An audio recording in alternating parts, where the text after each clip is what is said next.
yo creo que estamos, generaciones como la mía, millennial, generaciones Z, las venideras, estamos mal acostumbrados. Nos han dado droga vía emisión de deuda. No hay miedo al peligro. Y ese me parece un problema terrible. Y esa mentalidad es la que impera a día de hoy. Nada malo puede ocurrir porque te lo van a arreglar. Pero como te equivoques, si el modelo sea como el que era antes y esto simplemente sea alargar lo que es imposible alargar, pues claro, el día que venga el ajuste habrá una parte enorme del mundo de los traders que no van a entender nada, que dirán, ¿pero qué pasa? Pero como ocurra, o sea, de verdad ocurra, vamos a alucinar todos en colores, ¿no?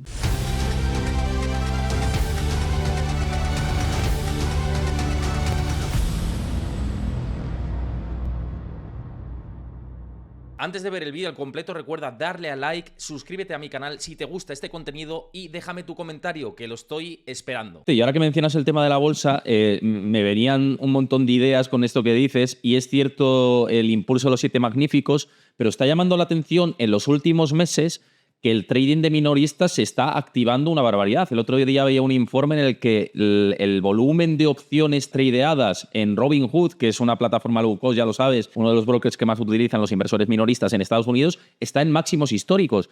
El furor por GameStop ha vuelto, con Roaring Kitty volviendo a escena, Kate Gill, ¿no? No sé cómo ves todos estos movimientos, porque el otro día sí también veía algunos informes de bancos de inversión de Estados Unidos y comentaban, el dinero torpe está imperando otra vez en los mercados, es cierto que el institucional está dentro, estamos en el menor volumen de cash por parte de los gestores de fondos del último tramo de este ciclo, en un 4%, y claro, pues conjuga un institucional dentro, pero también un minorista adentro, es decir, una euforia impresionante, ¿no? Liderada por estas 7 magníficas.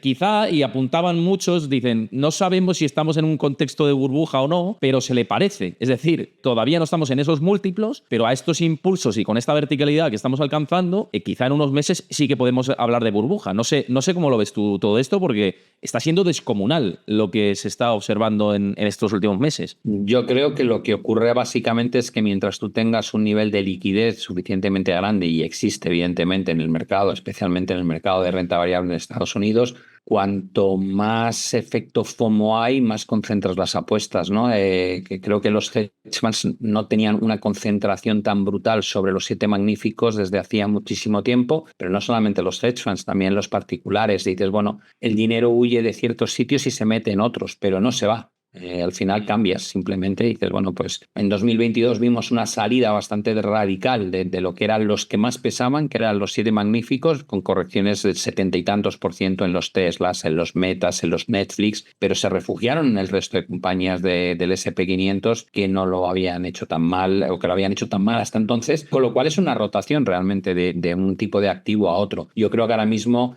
cuando tú miras ¿dónde se concentra el buen comportamiento de la bolsa americana? Descubres que creo que el 80% de toda la subida del S&P 500 desde el año 2022 se ha concentrado en 66 valores. Y hay 500 en el S&P. Dices, con lo cual, la sensación que te da es que la bolsa no es que lo haya hecho bien o mal. Es decir, la mayoría de la bolsa, pero una gran mayoría no ha hecho nada o lo ha hecho mal, mientras que luego tienes un cupo de compañías que se ha salido con un peso específicamente en 10 nombres que pesan mucho, que tienen un comportamiento estratosférico. Y eso, al final, al inversor retail que no hace mucho trabajo de análisis, simplemente se deja llevar un poco por lo que dicen las redes sociales, por la propia inercia del comportamiento de los activos, pues se acaba metiendo en lo que se mete, en lo que está funcionando, en lo que va mejor, y concentran todas sus apuestas no de una manera diversificada, no controlan el riesgo, simplemente se montan. No olvidemos que el retail, cuando hablamos del inversor minorista, en buena parte no estamos hablando de un individuo que dice, bueno, a ver si le dan un 10% a mis $1.000. Dices, no es esa la mentalidad del minorista que tiene $1.000. El que tiene $1.000, 10% ganar $100, le parece una porquería. Es como la sensación de decir, para eso ni me meto, para eso ni me molesto en entrar. No, yo quiero triplicar, yo quiero cuatriplicar, yo quiero multiplicar por 10 mi dinero. Y entonces hacen posicionamiento acorde a eso. Y se meten en criptos cuando creen que van a volar, se meten en meme stocks, se meten en GameStop, se meten en compañías como Nvidia, que ha revalorizado como lo ha hecho en el último tiempo, porque eso es lo que realmente les compensa. Y por eso vemos ese comportamiento tan sumamente radical, ¿no? Donde no hay control del riesgo, y eso dependiendo de dónde te metas. Hay compañías que a pesar de subir muy rápido son bastante sólidas desde el punto de vista de argumentos y luego hay otras que no tienen ni pies ni cabeza. En 2021 los que se metieron persiguiendo los meme stocks pues perdieron probablemente el 100% de sus inversiones. Y dices, vale, ¿se ha aprendido la lección? No. ¿Por qué? Porque realmente si tú vas con la mentalidad de yo quiero multiplicar por 3, por 4, por 5 mi capital, tampoco tienes tantas opciones disponibles. Tienes que jugar a esto. De hecho, Pero no es una inversión, es un juego. Ya no solo esto, perdón que te corto, ya no solo esto, sino que encima, lo que comentaba antes, que no es que compren a contado, es que están metiéndose en opciones y en algunos casos apalancadas. Entonces ya eso es directamente jugar a la tragaperras para quien no sepa operar en este tipo de derivados, ¿no? Es un despropósito. Pero necesitas el apalancamiento si tu objetivo es ese. Yo cuando mi hijo me dice, me sobran 1.000 euros que he conseguido ahorrar, papá, ¿qué hago? Y le digo, cómprate unas letras que te van a pagar el 3,5%. Y claro, me mira y me dice, ¿de qué vas? ¿De qué vas? ¿Cómo que un 3,5%? Digo, ya sin riesgo. Lo compras y te cubre el efecto a la inflación. Claro, se va de mi consejo, se va de casa como diciendo, mi padre es un inútil. ¿Por qué? Porque para eso me lo gasto. O sea, para ganar un 3,5% me lo gasto. Si yo en lugar de eso le digo, mira, hay una meme stock que creo que va a triplicar, entonces lo tengo completamente atento a mis explicaciones. Digo, porque puedo ganar pasar de 1.000 a 3.000. ¿En cuánto tiempo? Sería su pregunta. Digo, no lo sé, si tienes suerte en unos pocos meses. ¿En serio? Esa es la mentalidad del FOMO, esa es la mentalidad de mucho retail. Sobre todo de todo aquel que invierte en vía opciones o invierte en producto apalancadísimo, lo que va buscando es eso. Puedo perderlo todo, pero si me sale bien, espero multiplicar por varias veces. Esa es la mente, yo creo que ahora mismo domina. La tuvimos en finales de 2020, principios de 2021, y de alguna manera el hecho de que vuelvan determinado tipo de compañías muy similares a las que subieron primero y luego se hundieron después, a que vuelva a pasar, pues te da una sensación de que no hay percepción de riesgo, que ahora mismo lo que te muestran los índices de volatilidad es lo que impera en la mente del inversor. Yo siempre digo, perfiles de riesgos pueden ser cotizados o de boca, ¿no? De boca es una encuesta. ¿Cómo ve usted la bolsa los próximos 6 meses? ¿Qué opina? ¿Qué tal? Y entonces, en función de las respuestas, dices, pues la prima de riesgo está alta, baja, hay un convencimiento, hay euforia, hay pánico, y luego está la otra parte. La otra parte es la cotizada. ¿Cómo están los spreads de crédito de los bonos basura respecto a los bonos soberanos? ¿Cómo está la volatilidad del SP o la volatilidad del DAX? Y están en mínimos, prácticamente mínimos históricos, con lo cual dices, no. Ahora mismo, si tuvieses que hacer una radiografía del mercado, dirías, los inversores en Estados Unidos sobre todo estiman que no hay riesgo de recesión, no hay riesgo de que haya ningún problema gordo. Las condiciones financieras siguen siendo tremendamente laxas, no te van a cambiar la política monetaria de aquí a fin de año y lo que potencialmente es malo, ya me he acostumbrado a ello. Una situación geopolítica compleja con China y en torno a Oriente Próximo, en torno a Taiwán, pero que no va más. Y ya lo llevamos experimentando muchos meses, si no incluso años, y esto no ha afectado ni a la situación económica de Estados Unidos, ni tampoco las perspectivas de beneficios empresariales. Con lo cual, si tú proyectas esa sensación de tranquilidad, pues ves el efecto que estás viendo en el mercado, ¿no? Que es una concentración cada vez más grande en unos pocos nombres con la expectativa de multiplicar por 2, 3 o 4 veces tus beneficios o la rentabilidad en tus inversiones. ¿Sabes el problema que veo para muchos operadores? Y esto es de todo el respeto porque aquí nos ve todo el mundo, ¿no? Y que nadie se me enfade. Pero lo que creo es que muchos operadores, incluso te diría de mi edad, ¿no? Hemos estado acostumbrados a vivir en mercados alcistas extremadamente extensos, ¿no? Solo hemos tenido algunas correcciones intermedias. Tuvimos la corrección más extrema, que fue la del COVID, pero la recuperación en nube. Es decir, que enseguida recuperaste todo lo que habías perdido y estás por encima, bastante por encima ahora. Entonces, yo creo que estamos, generaciones como la mía, millennial, generaciones Z, las venideras, estamos mal acostumbrados. Estamos en un entorno en el que nos han dado droga vía emisión de deuda, vía QE, vía lo que sea,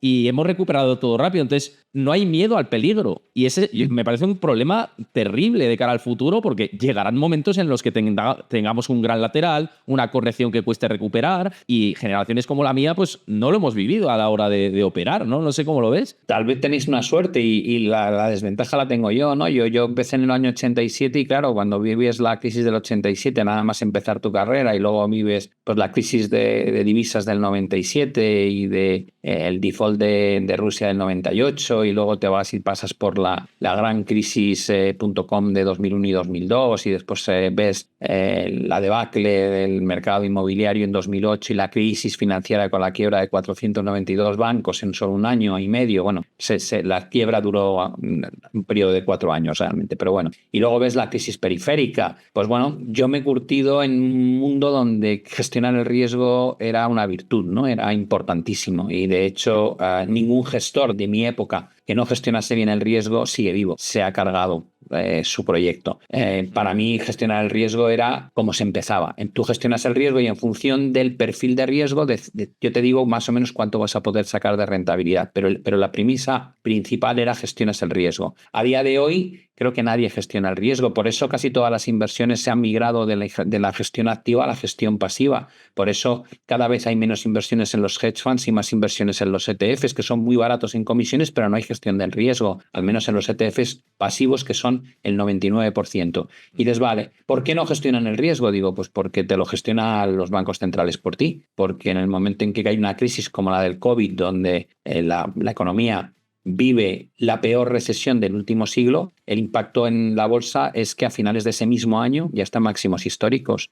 Digo, te lo han gestionado. Sale un tío y te dice, no os preocupéis que hago QE ilimitado. Imprimo el 25% de todos los dólares que existen en el mundo en un año y medio y con ese dinero garantizo programas fiscales donde os mandamos dinero a vuestra casa, salvo a las aerolíneas, salvo a las petroleras, presto dinero incluso a compañías como Apple que no necesitan que les preste dinero, pero se los presto muy barato. Es lo que hicieron.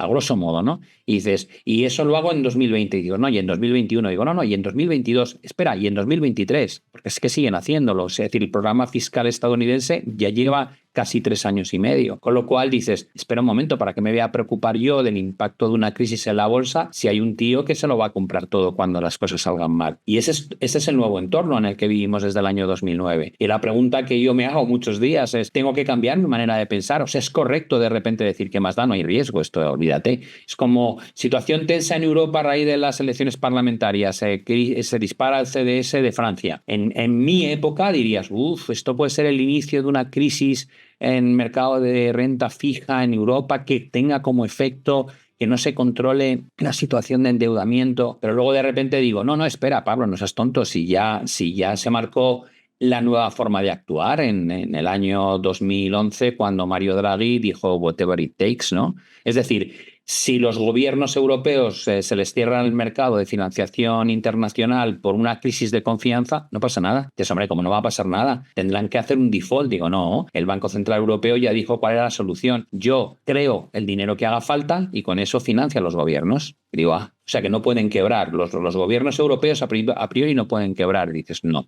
porque los financia el Banco Central, que se convierte en una herramienta de los gobiernos. Digo, entonces, esto del CDS, que es que repunte, digo, sí, es un efecto puntual, pero si tú tienes suficiente coraje para aguantar, te va a salir bien, porque no lo van a dejar quebrar. Y esa mentalidad es la que impera a día de hoy. Nada malo puede ocurrir porque te lo van a arreglar. Que tal vez sea el nuevo modelo económico, que yo a veces que me planteo digo, es que igual hemos migrado a esto, en cuyo caso, pues dices, estás en un entorno donde tal vez las cosas puedan seguir manteniendo tendencia durante mucho más tiempo de lo que tú consideras. Pero como te equivoques, si el modelo sea como el que era antes y esto simplemente sea alargarlo, lo que es imposible alargar, pues claro, el día que venga el ajuste habrá una parte enorme del mundo de los traders que no van a entender nada, que dirán, ¿pero qué pasa? ¿Pero qué pasa aquí? Y bueno, pasa lo que pasa, que cuando las cosas están fuera de lugar y están muy lejos de las valoraciones que deberían tener, pues los ajustes son de 50%, claro, como pasó en la crisis 2008, pasó en la crisis 2001 y 2002, o de 70%, como le pasó al DAX, por ejemplo, durante 2001 y 2002. Entonces dices, bueno, o el 82% que le pasó al Nasdaq en el año 2001 y 2002, de caídas. Y dices, vale, puede pasar. La gente dice, no, eso es imposible. Digo, ya, yo también creo que es imposible viendo lo que hacen los bancos centrales, pero después de 40 años en los mercados, hace mucho tiempo que ya no uso la palabra imposible. Digo, no, parece poco probable, pero como ocurra, o sea, de verdad ocurra, vamos a alucinar todos en colores, ¿no? Lo que pasa es que han cambiado las reglas del juego y yo no tengo ninguna certeza de que vaya a pasar ese ajuste natural de los mercados, porque entiendo perfectamente que hay gente muy poderosa, como son bancos centrales y gobiernos, que no quieren dejar que eso ocurra, cueste lo que cueste. Da igual cuánto se tengan que endeudar para evitarlo.